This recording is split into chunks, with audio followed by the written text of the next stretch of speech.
자, 여러분 반갑습니다. 뉴탐스러운 사회 김건태고요. 자, 이번 시간은 앞자리가 바뀌었네요. 30강인데요. 30강 마침 단원도 좀 바뀌었네요. 여러분들 교재 100페이지고요.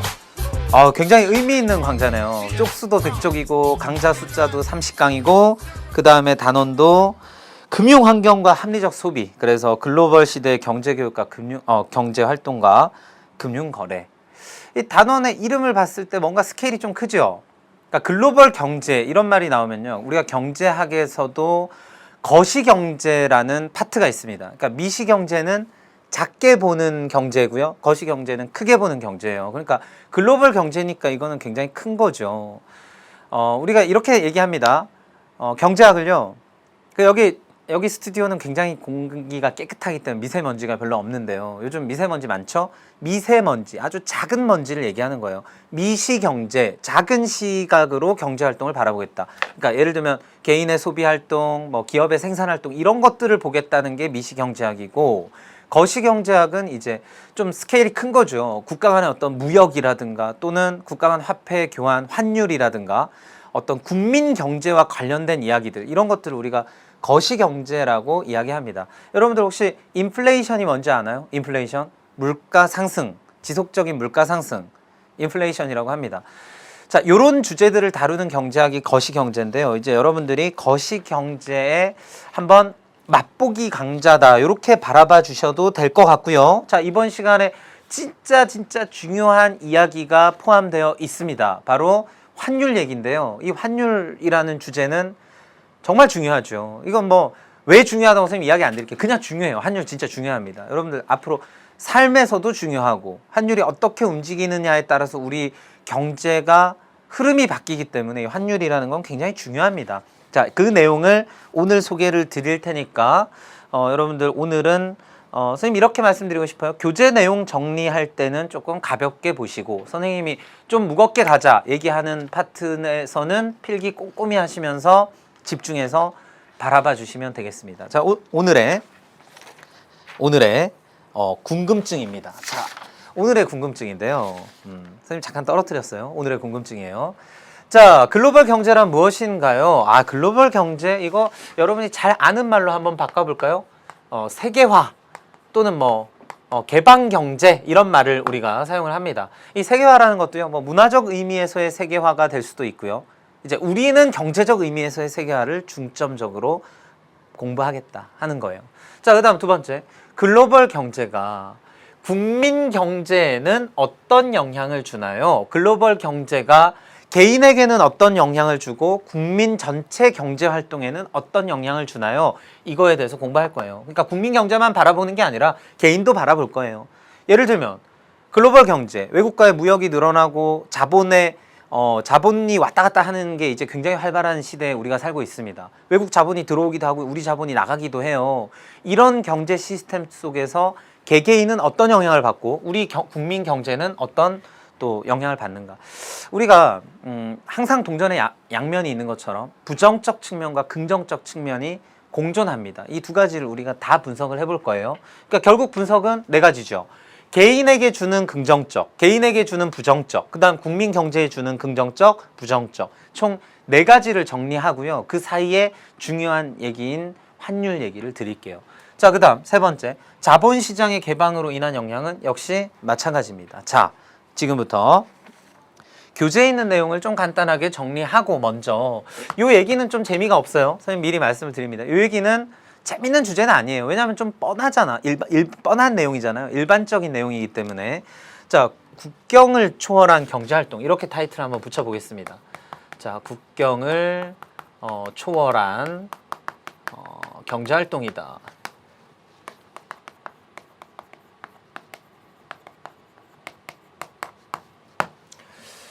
자, 우리가 일반적으로 수출 수입한다 이런 거야 여러분들 잘 알고 있을 텐데요. 일단 국경을 초월한 경제활동, 세계화의 의미를 한번 뜯어볼까요? 자, 세계화는 교재에 나와 있는 내용이기도 해요. 자, 일반적 의미로 우리가 세계화를 설명할 수도 있고요. 그 다음에 경제적 차원에서 세계화를 설명할 수 있습니다.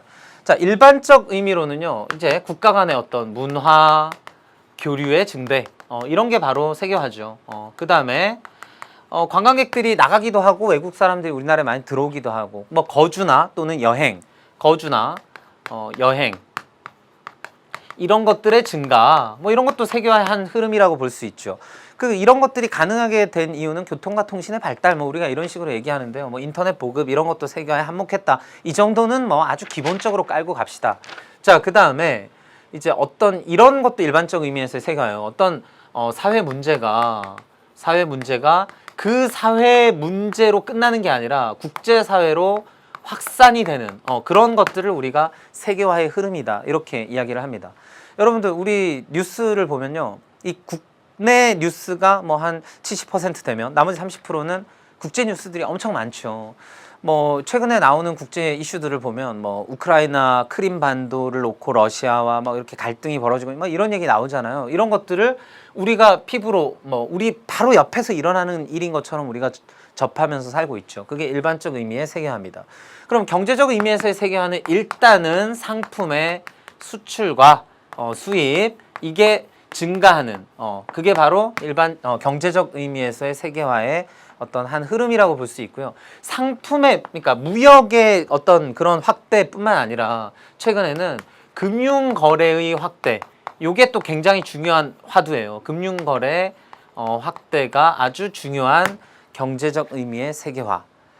그래서 뒤에 가면 핫머니 이런 거 나옵니다. 핫머니 그런 얘기까지 드릴게요. 자, 일반적으로 이제 이런 식으로 세계화를 우리가 구분을 하고요. 자, 그러면 지금부터 이제 조금 구체적인 내용으로 들어갈게요. 자, 세계화된 경제, 개방 경제의 영향입니다. 자, 이 개방 경제가 일단 선생님이 두 가지로 구분한다 그랬죠? 개인에게 미치는 영향이에요. 개인적 차원이다. 이렇게 한번 구분을 해볼게요. 자, 개인적 차원에서 긍정적인 영향이 있고요. 그 다음에 부정적인 영향이 있어요. 요거는 여러분들 교재에 나와 있는 얘기이면서 선생님이 몇 가지 뭐 추가한 얘기도 있고요. 필기를 하세요. 필기하시면서 여러분들 용어로 정리를 하세요. 자, 개인적 차원에서 긍정적인 건 자, 우리가 이거부터 생각할 수 있어요. 일단 개인적 차원에서는 무역시장이 열리면 여러분들 과일 뭐 좋아하시나요? 뭐 감, 사과, 배 이런 것도 물론 좋아하시지만 요즘은 수입 과일들이 굉장히 많죠. 선생님도 선생님 원래 과일 돼지예요. 과일 돼지. 과일 굉장히 좋아하는데요. 씨 없는 무슨 칠레산 청포도 이런 거 있죠. 요즘 선생님이 꽂혔습니다. 그래서 국산 과일도 선생님 많이 먹어요. 근데 수입 과일 이제 칠레산 청포도가 집에 있는 날에는 저녁 먹을 때부터 벌써 막 이렇게 저녁 먹는 속도가 굉장히 빨라집니다. 빨리 먹고 이제 과일 먹고 싶어서 막 그렇게까지 이제 집착하는데요. 그런 다양한 상품 우리가 소비할 수 있게 되었다 이런 얘기예요. 그러니까 무역이 확장되면서 개인에게는 상품의 어떤 선택과 선택의 폭이 넓어졌다. 그러니까 다양한 만족감을 주는 여러 가지 상품을 우리가 선택할 수 있는 그런 세상이 됐다. 그래서 결국에는 이건 소비자의 만족도 증가로 이어집니다. 소비자의 만족도 증가로 이어진다. 자, 그 다음에 우리가 또 생각해 볼 수 있는 게요. 경제적 의미에서의 세계화가 수출 수입 말고요. 금융 거래 확대도 있잖아요. 그러니까 우리 이제 개인들의 입장에서 봤을 때는 요런 걸 생각해 볼 수가 있어요. 외국의 다양한 투자의 기회들이 이제는 진짜로 우리의 가까이에 위치하게 된다. 그래서 외국에 대한 좋은 투자처를 찾을 수가 있다. 그래서 어떤 투자의 확대, 외국 기업의 주식을 산다. 이런 게 이제는 굉장히 일반적인 뭐 자연스러운 얘기가 됐습니다. 그래서 외국에 대한 투자 기회가 생김으로써 소득 증대로 이어지는 그런 아주 긍정적인 역할을 한다. 그러니까 우리 국내 투자에서 끝나는 게 아니라요. 외국의 어떤 선생님 주변의 친구들 중에는 이런 게 있습니다. 차이나 펀드. 그래서 중국 경제가 막 좋아질 때 그 펀드 투자해가지고 돈 번 친구들 있습니다. 그래서 소득 증대로 이어진다. 이런 것도 좀 생각해 볼 수가 있고요. 근데 이제 부정적 측면도 있어요. 일단 그 얘기를 안 드렸네요. 상품 수출 수입 말고 금융거래 확대 말고도요. 이 세계화 경제적 흐름을 보면 생산 요소들도 아주 자유롭게 이동합니다. 생산 요소의 대표적인 게 자본이죠. 그래서 금융거래 확대 여기서 얘기를 했고요. 노동의 어떤 이동도, 노동의 교환과 이동도 굉장히 활발한 시대다. 그래서 외국인 노동자들이 국내에 유입됩니다. 자, 외국인 노동자의 유입. 그러면 아무래도 우리나라에 한정되어 있는 일자리가 외국인 노동자들의 그런 취업이 증가하면 우리 국내 실업률이 높아지는 그런 문제가 생길 수 있죠. 그래서 일자리 부족 문제 이런 것도 우리가 피부로 좀 느낄 수 있다 하는 뭐 그런 얘기가 되겠고요. 자, 그 다음에 좀 생각할 수 있는 게요.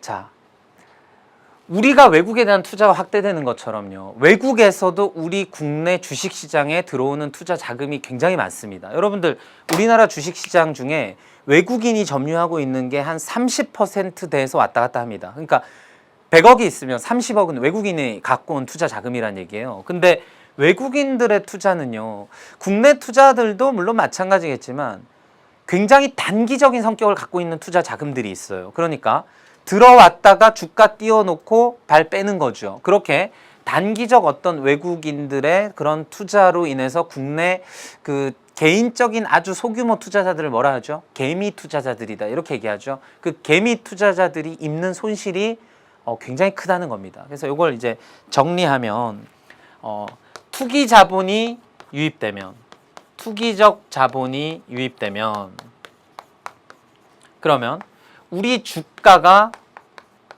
굉장히 폭락을 거듭합니다. 근데 이제 혼란스럽다 이렇게 표현할게요. 그래서 국내 투자자들이 국내 개미 투자자들이 손실을 입는다. 그러니까 자, 한번 써볼게요. 국내 투자자들이 손해로 이어진다. 그래서 이런 부정적인 측면도 우리가 생각해 볼 수 있다는 거예요. 다시 한번 얘기해 볼까요? 자, 개방 경제 역량으로 무역이 일단 확대되니까 다양한 외국산 상품의 이제 소비의 기회가 생겨난 겁니다. 소비자의 만족도가 증가하고요. 그다음 외국에 대한 투자 기회가 확대됨으로써 소득이 증대되는 효과를 기대할 수가 있고요. 또 반대로 외국인 노동자가 유입되면 일자리가 부족해지는 그런 문제도 우리가 생각해 볼 수가 있다. 이건 부정적 측면이죠. 그리고 투기 자본이 유입되면 주가 띄워놓고 발 빼면 개미 투자자들은 주가가 오를 때 사가지고 주가가 폭락하는 거예요. 그럼 나중에 투자자들의 손해로 이어진다 하는 그런 문제도 우리가 생각해 볼 수가 있다는 겁니다. 자, 뭐 어렵지 않죠? 어려운 얘기를 지금 드리고 있는 건 아니에요. 자, 그러면 국민 경제 차원을 한번 들어가 볼게요. 개방 경제 역량에서 개인적 차원이 아니고 국가 경제, 국민 경제 측면 차원이라고 했으니까 여기서도 차원이라고 할게요. 국민 경제 차원에서도 긍정적 영향과 부정적 영향이 있습니다. 선생님 한 두 가지씩만 말씀을 드릴게요. 자, 긍정적 영향과 부정적 영향 이렇게 할게요. 요 얘기는 좀 드리기가 좀 조심스럽기도 한데요. 일단 외국 상품들과 국내 기업들이 경쟁을 해야 되죠. 그러니까 그 치열한 경쟁, 치열한 경쟁의 결과 그냥 있을 수는 없다는 거예요. 그러니까 국내에서 예를 들면 독점적 지위를 누리고 있었던 기업들이 외국 상품하고 경쟁을 해야 되니까 기술 개발이나 어떤 기술이나 또는 새로운 상품 이런 것들에 대한 연구비를 늘려가지고 결국에는 그게 기업의 경쟁력 상승으로 이어진다. 그러니까 이제 이 얘기죠. 우리나라 축구 국가대표 선수들이 물론 국내에서 잘하는 선수들도 있죠. 그래서 나중에 월드컵 가서 활약하는 선수들도 많습니다. 근데 이제 큰 무대에 진출해서 외국의 아주 그런 큰 구단에서 다양한 경험들을 하면 굉장히 또 성장하죠. 그 얘기예요. 치열한 경쟁을 통해서 기술과 새로운 상품 개발에 투자하고 결국 경쟁력이 상승하게 된다. 뭐 이런 걸 우리가 기대해 볼 수가 있고요. 자, 그 다음에 외국 자본이 들어온다 그랬죠. 이제 두 가지 측면으로 보는 거예요. 외국 자본이 유입되면 자, 아까는 투기적 자본이 들락날락거리면 국내 투자자들한테 손해를 끼친다 이렇게 얘기했는데요. 외국 자본들 중에도 좀 안정적으로 오랫동안 이제 투자의 목적으로 유입되는 자본들이 있습니다. 그러면 결국에는 그 돈이 우리나라에서 풀려서 돌고 돌면 일자리가 창출되고 그쵸? 일자리가 창출될 수도 있고요. 경제가 전반적으로 활성화되는 아주 그런 좋은 효과를 기대할 수 있다. 이런 얘기입니다. 자, 긍정적 측면은 이 두 가지 정도로 우리가 살펴보고요. 자, 그 다음 부정적 측면을 한번 들어가 볼게요. 자, 부정적 측면은 이게 결국에는 똑같이 출발하는데 결과는 달라질 수 있죠. 자, 치열한 경쟁 속에서 살아남으면 경쟁력이 상승되는데 치열한 경쟁 속에서 자, 이렇게 할게요. 쇠퇴하는 그런 경우들도 우리가 생길 수 있다는 거예요. 그러면 기업이 망하면 그럼 이번에는 일단 해고가 늘어나고요. 고용이 줄어들겠죠. 그래서 일자리가 감소되는 요런 측면도 우리가 생각해 볼 수가 있다는 거예요. 그러니까 국내 기업이 망하면 일자리가 없어질 거 아니에요. 그래서 이런 것들은 아주 부정적인 측면으로 우리가 볼 수 있습니다. 자, 그 다음에 외국의 건전한 자본이 유입되면 일자리가 창출되고 경제가 활성화된다 이렇게 했는데요. 투기 자본이 들어오게 되면 투기 자본이 유입되면 국내 금융시장, 금융질서 그리고 주식시장, 주가 또는 국내 경제 전체가 혼란스러워지는 그런 결과로 이어질 수 있다 하는 그런 얘기도 뭐 생각해 볼 수가 있죠. 그러니까 여러분들이 지금 선생님이 써드리는 이런 내용들은요. 지금 보면서 새로운 것들을 막 공부하는 건 아니에요. 나중에 보시고 이 맥을 이어서 이렇게 여러분들이 서술할 수 있으면 됩니다. 그러니까 무슨 얘기냐면 이걸 다 외우지 마세요. 국민 경제 차원에서 긍정적인 거 2개, 부정적인 거 2개 이걸 다 외울 필요는 없어요.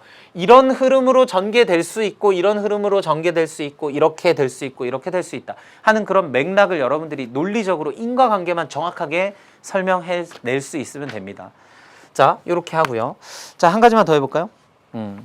이 세계화되면요. 국가 간 상호 의존성이 증대됩니다. 그러면 예를 들어서 이런 경우가 있어요. 2008년도 말에 세계적인 금융위기가 동시다발적으로 찾아왔어요. 그 금융위기의 이름을 뭐라고 하나요? 2008년 말 금융위기를 뭐라고 하나요? 미국발 금융위기 이렇게 얘기합니다. 자, 서브프라임 모기지 뭐 좀 어려운 말로 이렇게 얘기하는데요. 선생님 다시 한번 말해드릴게요. 서브프라임 모기지 궁금하신 친구들은 검색창에 한번 넣어보시기 바랍니다. 비우량 주택 담보 대출 뭐 이런 게 있어요. 그래서 이제 미국 시장에서 금융 질서가 혼란스러워지면서 그게 전 세계로 파급이 됩니다. 그러니까 국가 간 상호 의존성이 증대되면 한 국가의 금융의 어떤 위기 이런 것들이 다른 국가로 급속도로 파급된다는 거예요. 그래서 국가 경제의 어떤 불안이 심각해질 수 있다. 불안이 심화될 수 있다. 이렇게 해서 마무리를 지을게요. 여러분들 이해만 되시면 돼요.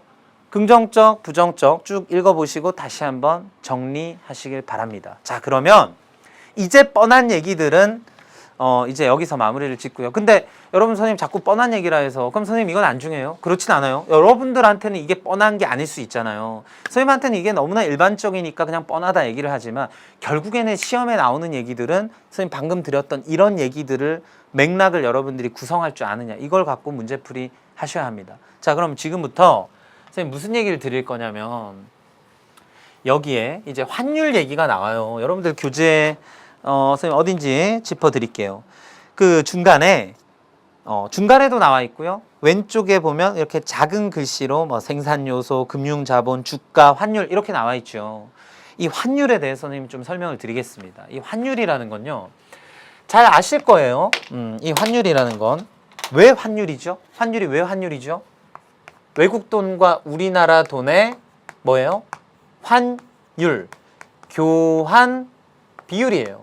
교환 비율. 그래서 우리가 그걸 가지고 환율 이렇게 이야기합니다. 그럼 이제 환율에 대해서 선생님이 이번 시간에 진짜 환율을 정확하게 잡아 드릴 테니까 자, 보세요. 환율이라는 건 기본적으로는 자국 화폐와 자, 그다음에 외국 화폐, 외국 돈 화폐 간의 교환 비율이에요.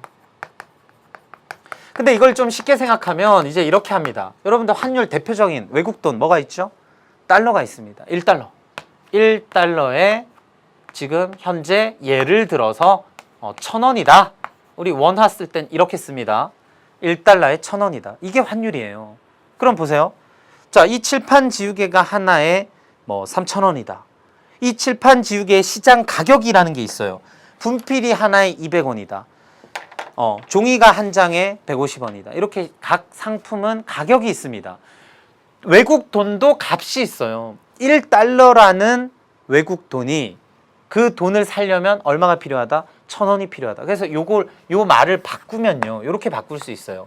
외화, 자, 이 말은 꼭 기억하세요. 외화 1단위를 사기 위한 원화의 양이에요. 그래서 외화 1단위와 교환되는 원화의 양이다. 그러니까 이 소리죠. 1달러를 바꾸려면 100원짜리 10개가 있어야 된다. 500원짜리 2개가 있어야 된다. 이게 바로 환율이라는 거예요. 그러면 볼게요. 선생님, 환율을 기본적으로 자, 1달러에 1,000원 하다가 2,000원으로 환율이 변했다. 이걸 환율이 올랐다고 얘기할까요? 환율이 내렸다고 얘기할까요? 일단 이거부터 자연스럽게 가시면 돼요. 자, 외화 1단위와 교환되는 원화의 양이 환율이죠. 그럼 원화의 양이 2,000원이 됐다는 얘기는 100원짜리가 20개가 필요하다는 얘기죠. 500원짜리 4개가 필요하다는 얘기예요. 그러면 원화의 양이 많아졌기 때문에 이걸 환율이 올랐다라고 이야기합니다. 환율이 올랐다라고 이야기하는 거예요. 이해되시죠? 자, 환율이 올랐다. 그러면 환율이 오르게 되면 일단 기본적인 것부터 선생님 여쭤볼까요? 여러분들이 만약에 해외여행을 간다. 그러면 유리할까요? 불리할까요? 환율이 올랐어요. 자, 해외여행을 가서 예를 들면 미국에 가서 햄버거 하나를 사 먹어야 돼요. 햄버거가 예를 들어 10달러라고 칠게요. 자, 1달러에 1,000원 할 때는 10달러를 갖기 위해서 얼마가 필요했죠? 10,000원이 필요했습니다. 그런데 1달러에 2,000원으로 바뀌고 나면 20,000원이 필요하다는 거예요. 똑같이 10달러짜리 햄버거 하나를 사 먹는 상황인데 이때는 10,000원이 있어야 되고 이때는 20,000원이 있어야 돼요. 해외여행을 갈 때 유리해졌나요? 불리해졌나요? 해외여행 갈 때는 외국 돈이 필요하니까 불리해졌다는 거예요. 무슨 얘기인지 아시겠나요? 그러면 반대로 외국 사람들의 입장에서는 1달러 가지고 우리나라에 오면 1,000원어치 과자를 사 먹을 수 있었는데 이제는 2,000원어치를 사 먹을 수 있단 말이에요. 그러면 유리해졌다. 이렇게 이야기합니다. 자, 그러면 자, 환율은 누가 결정할까요? 선생님이 지금 답을 드렸죠. 환율은 누가 결정할까요? 1달러에 1,000원 하다가 2,000원으로 올랐다. 이렇게 얘기했는데요. 그럼 왜 올랐을까요? 자, 칠판지우개가 3,000원 하다가 5,000원으로 올랐대요. 왜 올랐을까요? 이 칠판지우개가 불티나게 팔리기 때문에. 무슨 얘기예요? 수요자들이 많아졌기 때문에. 이 칠판지우개는 시장에 10개밖에 없는데 살려는 사람은 줄을 섰다는 얘기예요. 그러니까 부르는 게 값이죠. 막 오릅니다. 무슨 얘기인지 아시겠나요? 자, 환율도 마찬가지예요. 이 달러의 가격이 1달러와 교환되는 원화의 양이 왜 많아졌을까? 뭐의 인기가 좋아졌다? 달러의 인기가 좋아졌다는 겁니다. 자, 우리가 상품 시장에서 가격과 수량이 있고요. 그 다음에 수요 곡선과 공급 곡선이 있어요. 상품 시장에서. 자, 이게 만약에 외환 시장이라면 외환 시장에서의 상품이 뭐죠? 다시 한번 질문합니다. 외환 시장에서의 상품이 뭐죠? 외화입니다. 그럼 이 외화의 가격, 이걸 우리는 뭐라고 표현했습니까? 환율이라고 표현했어요. 그러니까 상품 시장에서의 가격의 역할을 하는 게 외환 시장에 가면, 외화가 거래되는 시장에 가면 이 가격이 뭐가 되는 거예요? 환율이 되는 거예요. 그럼 이 환율을 영어로 표현하면 교환 비율, 우리 교환하다 이거 영어로 뭐라 하나요? exchange, 바꾸다. exchange 비율, rate. 그래서 환율을 우리는 E라고 표현합니다. exchange 할 때 E. 그럼 이 E가 바로 외화의 가격을 얘기하는 거예요. 그럼 지금부터 선생님 뭐 하나 설명드릴게요. 보세요. 보세요.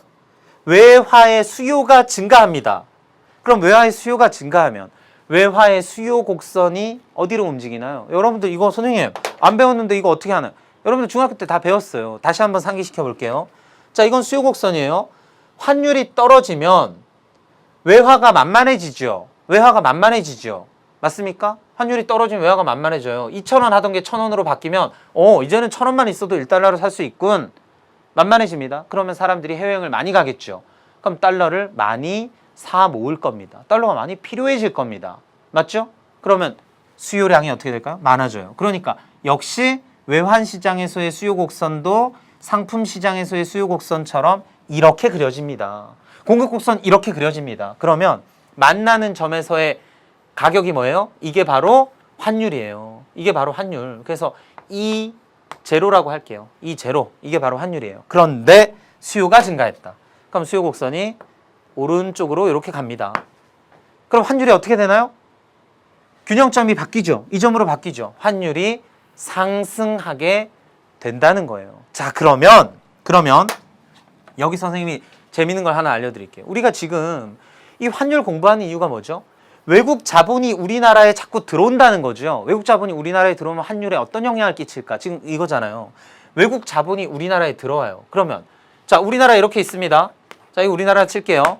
우리나라에 달러가 막 들어와요. 그럼 우리나라 외환 시장에 달러의 수요가 변할까요? 공급이 변할까요? 우리나라에 들어오는 거니까 우리나라 외환 시장에 달러가 많아지는 거죠. 공급이 증가합니다.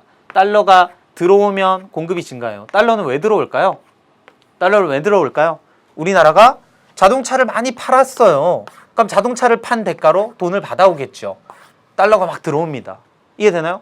외국 사람들이 우리나라 와서 관광 와서 돈을 써요. 그럼 달러가 막 들어오지요. 또 하나의 이유가 뭐죠? 외국의 투자 자본이 우리나라에 들어옵니다. 그러면 달러의 공급이 많아지니까 공급 곡선이 이렇게 이동한다는 거예요. 그럼 환율은 어떻게 됩니까? 환율은 떨어집니다. 환율은 떨어집니다. 이해되시나요? 근데 여기서 이제 재밌는 게 있어요. 자, 여러분 보세요. 여러분들 여기까지 이해되시면 선생님 그 다음에 얘기하는 얘기를 딱 들어보면 와, 진짜 이거 큰일 났네. 자, 그런 생각 드실 거예요. 자, 보세요. 외국 사람들이 우리나라에 달러를 막 갖고 투자를 하죠. 우리나라 주식도 사고 예를 들면 땅도 사고 막 합니다. 그러니까 주식을 샀어요.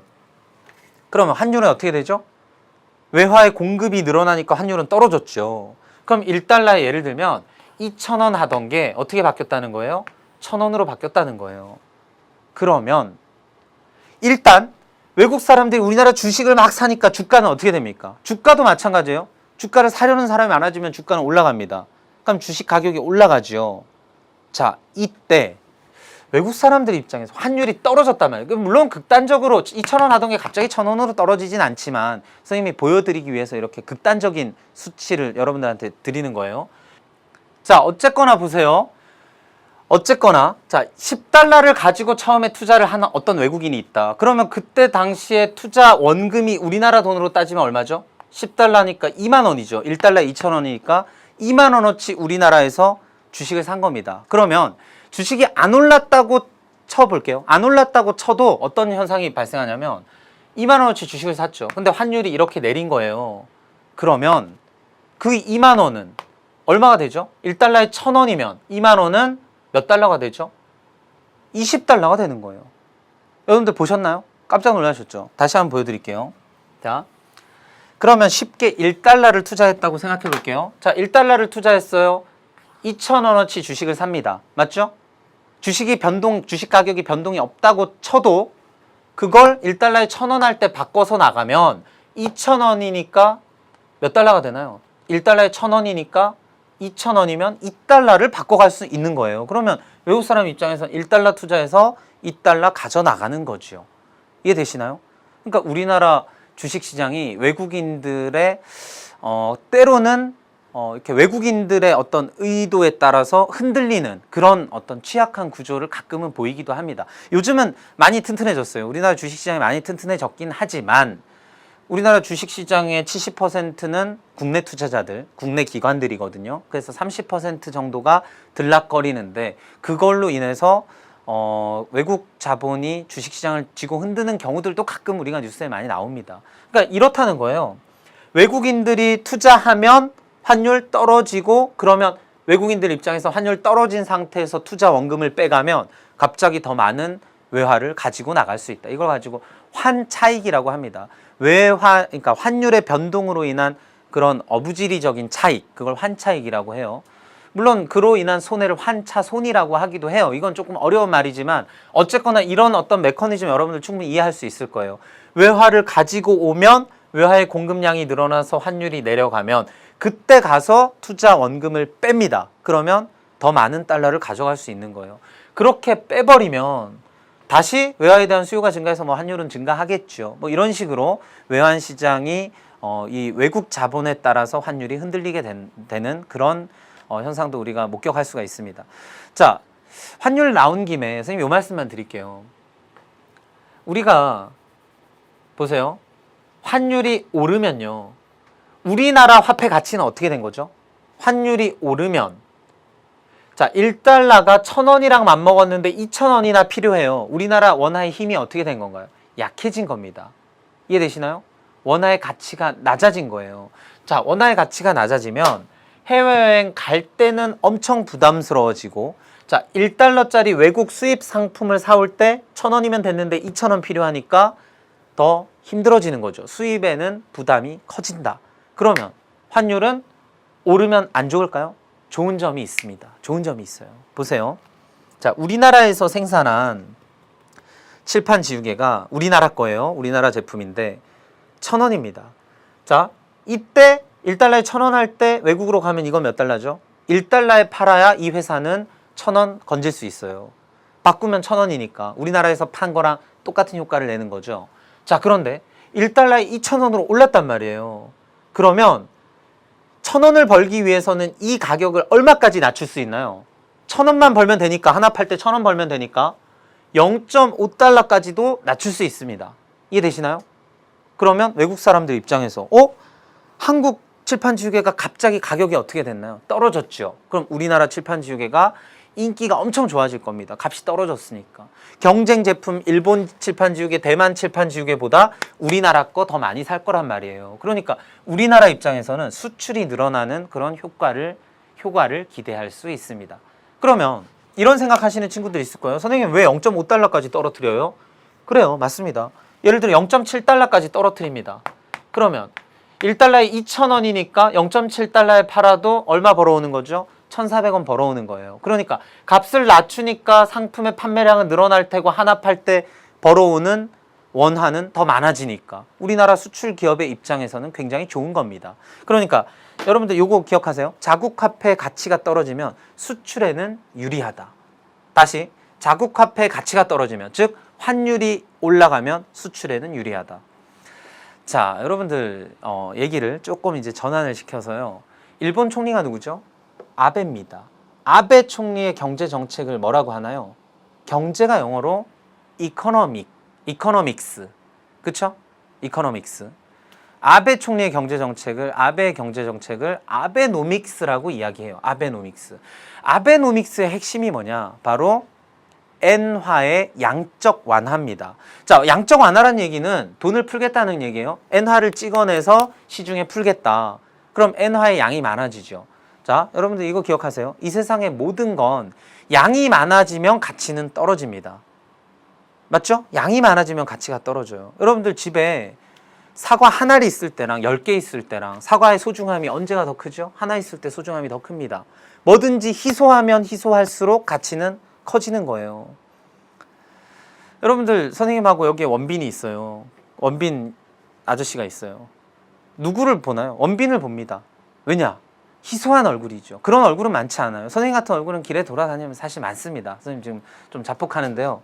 그러니까 많아지면 가치는 떨어진다는 거예요. 그러면 마찬가지예요. 엔화를 찍어서 엔화를 풀죠. 그럼 엔화의 가치가 어떻게 될까요? 떨어집니다. 선생님 아까 뭐라 그랬죠? 자국 화폐 가치가 떨어지면 뭐가 잘 된다? 수출이 잘 된다. 그러니까 아베노믹스의 어떤 핵심은 돈을 풀어서 자국 화폐의 가치를 떨어뜨리겠다는 거예요. 그렇게 하면 어떻게 되나요? 일본 기업들의 수출이 유리해진다 하는 그런 측면도 우리가 생각할 수 있습니다. 근데 뭐 아베노믹스의 효과에 대해서는 뭐 여러 가지 다른 변수들이 많기 때문에 뭐 지금 뭐 그게 성공했다 실패했다 이렇게 여기서 말씀드리긴 좀 어렵고요. 자, 이제 문제풀이 하기 전에 마지막으로 이제 교재 이런 얘기가 나와 있습니다. 금리 얘기가 나와 있어요. 금리. 이건 무슨 얘기냐면요. 금리는 뭐죠? 이자율이에요. 이자율. 제가 이 말씀 드릴게요. 간단하게 설명드릴게요. 우리나라의 금리가 5%입니다. 우리나라 금리가 5%예요. 은행에 돈 맡기면 1,000만 원 맡기면 50만 원 이자가 생겨요. 됐나요? 자, 우리나라의 금리예요. 자, 일본 금리가 1%예요. 그러면 일본에 1,000만 원 맡기면 얼마 생긴다는 거예요? 10만 원 생긴다는 거예요. 그러면 일본 사람들이 무슨 생각을 할까요? 국가 간에 지금 자본의 이동이 굉장히 활발한 세상이죠. 옛날엔 자본의 이동이 엄격하게 금지됐던 시대도 있었습니다. 근데 지금은 자본이 막 이동합니다. 자, 그러면 일본 사람들의 입장에서는 일본 은행에다 저축을 하는 것보다 어디다가? 한국은행에다가 저축을 하면, 한국에 있는 은행에다가 저축을 하면 이자를 더 많이 얻을 수 있겠구나.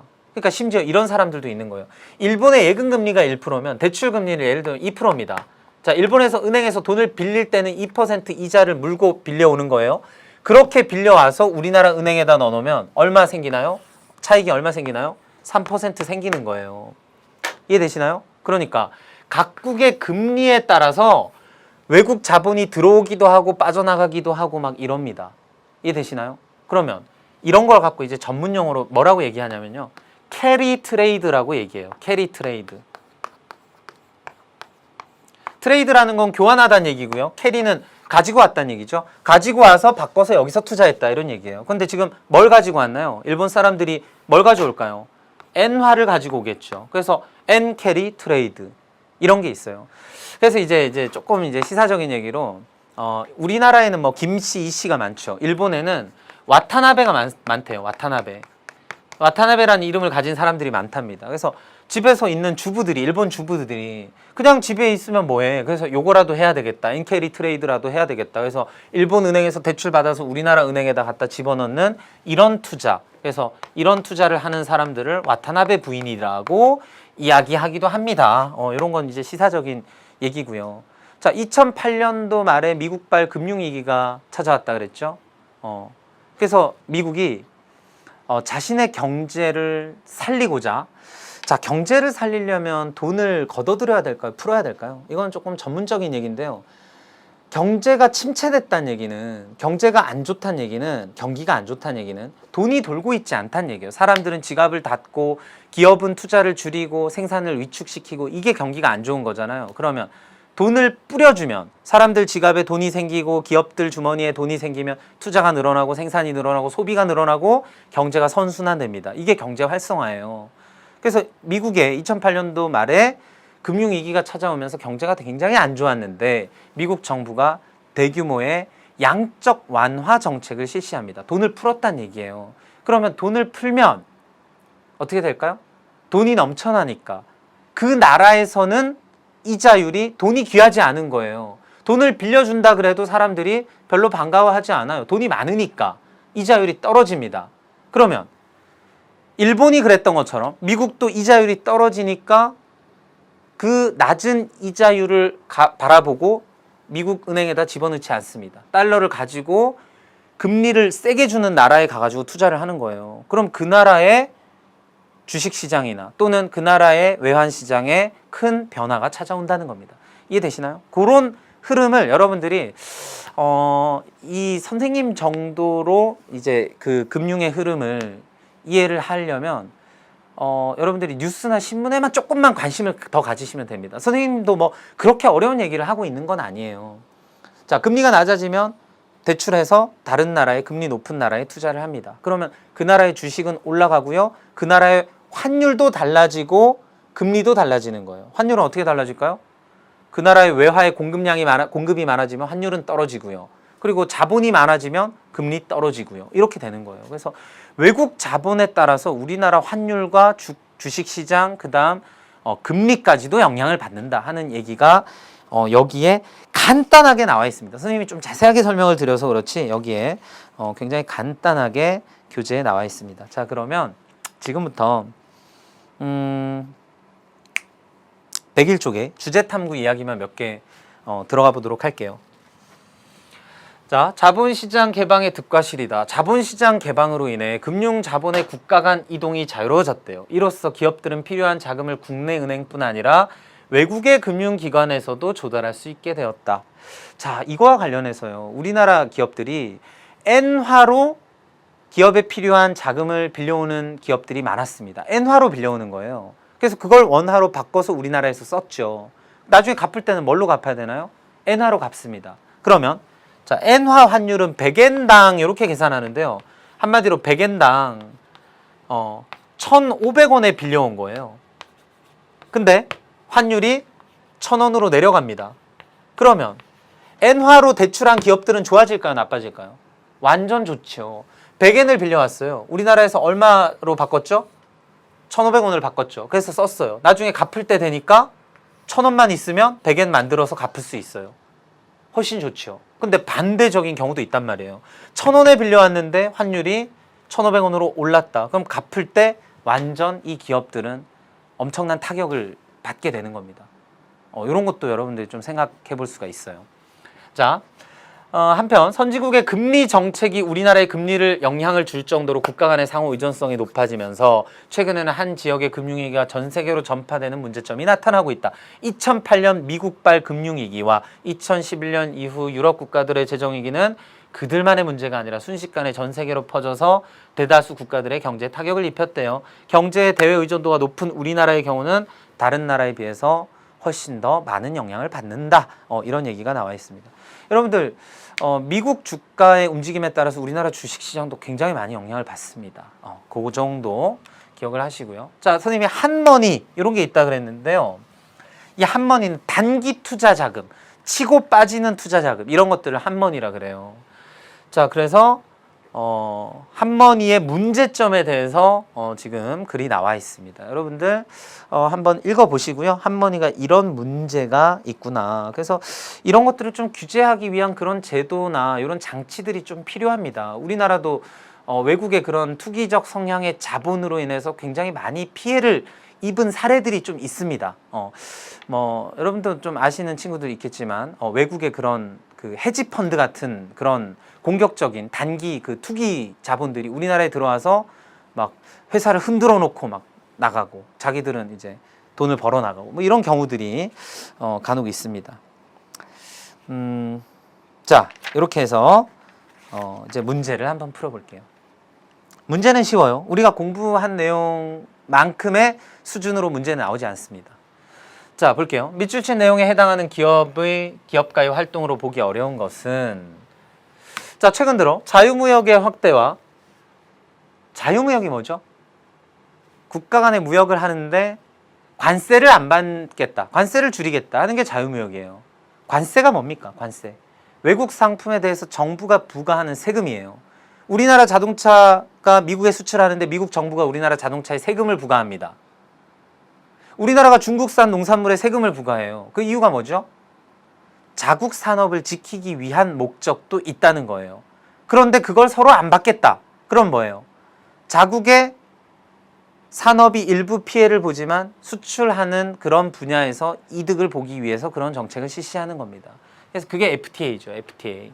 자유무역의 확대와 자본의 세계화에 따라 기업의 국제 경쟁력 강화가 중요한 과제로 등장하고 있다. 이런 상황에서 기술과 같은 새로운 생산 요소를 중시하는 것을 포함해서 다양한 해결 방안의 모색이 필요하다.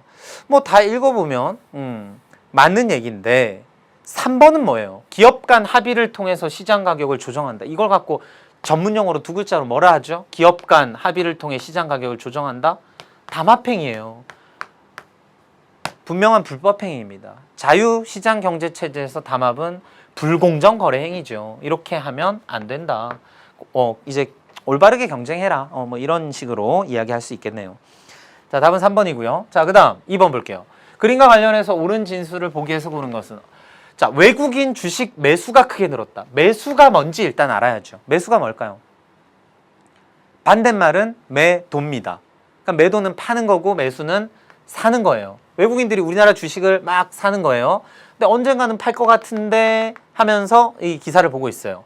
자, 주식시장에서 주식의 수요 증가로 주가는 상승하게 된다.